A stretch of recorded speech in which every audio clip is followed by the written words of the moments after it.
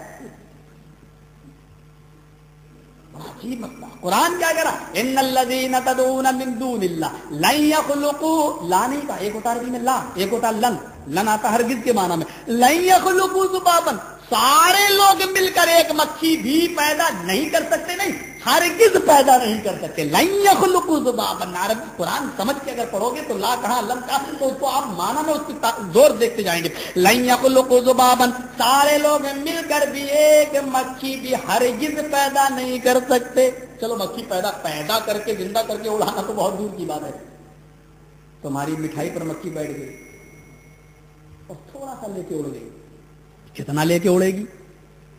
ارے شب برات کا حلوہ ہی لے لو، بیٹھ گئی تھوڑا سا لے کے اڑ گئی، کتنا اڑے گی اور کتنا لے کے بھاگے گی؟ قرآن کہتا وَإِن يَسْلُبْهُمُ الذُّبَابُ شَيْئًا، مکھی اگر تھوڑا سا لے کر چلی بھی گئی تو یہ سارے لوگ مل کر اس مکھی کو پکڑ کے وہ جو چیز چھین گئی لے کے بھاگی ہے، یہ اس سے اس چیز کو چھیننے کی بھی طاقت نہیں رکھتے. لا يستنقذوه منه، اس سے وہ چھین بھی نہیں سکتے، اس سے واپس بھی نہیں لے سکتے. جو مکھی سے تھوڑی سی مٹھائی واپس لینے پہ قادر نہیں ہے، وہ نقصان کیا پہنچا سکتا ہے؟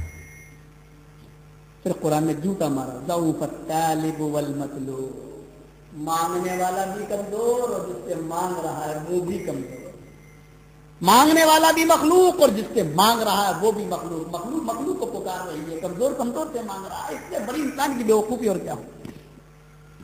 کیسے کہتے ہو؟ قرآن اعلان کر رہا ہے انک لا تسمع الموتى، سورہ نمل آیت نمبر 80. آئے نبی صلی اللہ علیہ وسلم، آپ اپنی آواز مردوں کو نہیں سنا سکتے. نبی کو حکم ہو رہا ہے انک لا تسمع الموتى، اے رسول آپ مردوں کو نہیں سنا سکتے. جب نبی نہیں سنا سکتے، اللہ کے بعد دوسرا مقام و مرتبہ جس ہستی کا ہو، جب اس کو اللہ کہہ رہا ہے کہ آپ نے، اور انکا